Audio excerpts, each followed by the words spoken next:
الله وبركاته.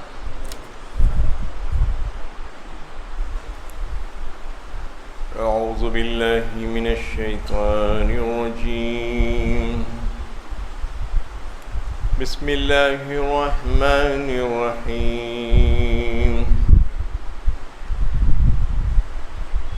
ويسألونك عن الجبال فقل ينسفها ربي نسفا فيذرها قاعا سفسفا لن ترى فيها عوجا ولا أمتا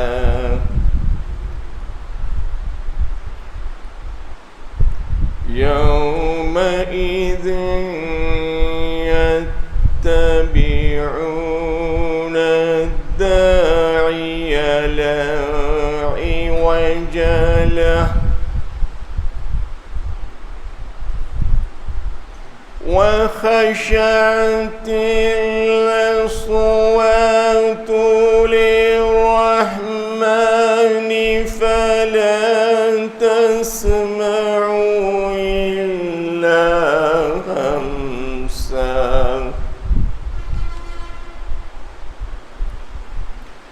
يومئذ لن تنفع الشفاعة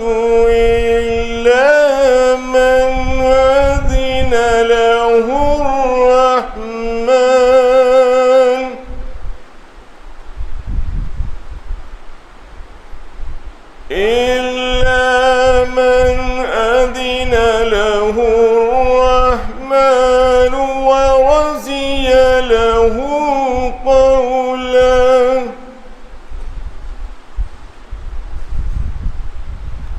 يعلم ما بين أيديهم وما خلفهم ولا يحيطون به علما وآنت الوجوه للحي القيوم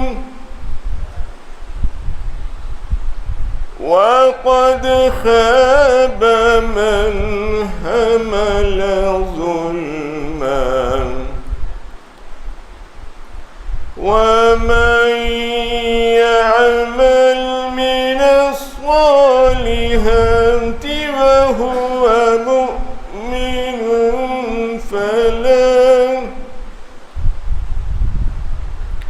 فلا يخاف ظلما ولا حزما صدق الله العظيم.